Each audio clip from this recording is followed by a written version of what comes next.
Alhamdulillah, sebagian orang menganggap keutamaan Aisyah itu dengan dilagukan. Padahal kalau kita mau melihat dalam sejarah, Aisyah tidak dimuliakan dengan cara seperti itu.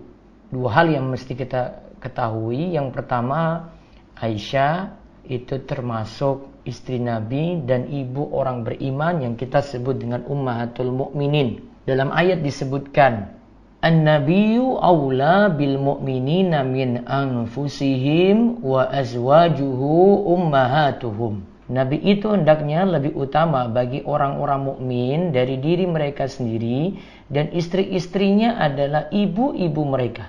Quran Surat Al-Ahzab ayat ke-6.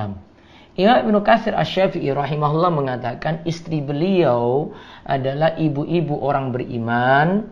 Disebut ibu dari sisi diharamkan untuk dinikahi lagi, serta diperintahkan untuk dimuliakan dan diagungkan. Inilah yang disebut oleh Imam Ibnu Katsir dalam tafsir Al-Quran Al-Azim.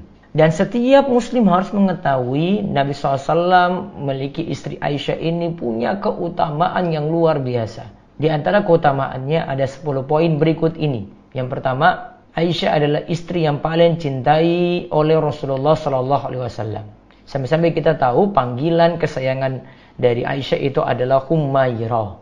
Yang kedua, Rasulullah SAW tidak menikahi seorang gadis yang masih perawan kecuali Aisyah saja. Yang ketiga, Rasulullah SAW pernah menerima wahyu ketika sedang berada di dalam selimut Aisyah, dan hal itu tidak pernah terjadi pada istri beliau yang lain. Yang keempat, Aisyah itu wanita yang tetap ingin hidup apa adanya, nerimo. Ketika berkeluarga dengan Nabi SAW, tatkala istri-istri Nabi SAW diberi pilihan untuk tetap bersama beliau dengan kehidupan apa adanya atau diceraikan saja, lalu akan mendapatkan gantian dunia, dan dia orang pertama yang menyatakan tetap ingin bersama Nabi SAW bagaimanapun kondisi beliau. Lalu yang kelima, Allah menyucikan Aisyah dari tuduhan berzina. Ini menandakan ia benar-benar wanita mulia dan menjaga kesucian dirinya. Yang keenam, Aisyah itu dikenal keluasan ilmunya. Banyak dari kalangan pembesar sahabat radhiyallahu anhum jika menghadapi kesulitan dalam masalah agama, mereka meminta fatwa kepada Aisyah. Mereka mendapati ilmu Rasulullah SAW berada pada Aisyah radhiyallahu anha.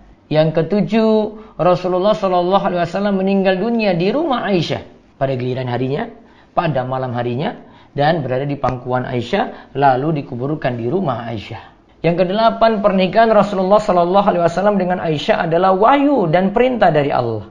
Yang kesembilan, banyak orang yang memberi hadiah pada giliran harinya Aisyah, yang di situ ada Rasulullah SAW, agar menjadi dekat dengan beliau SAW. Sengaja orang-orang milih harinya giliran Aisyah untuk kasih sesuatu.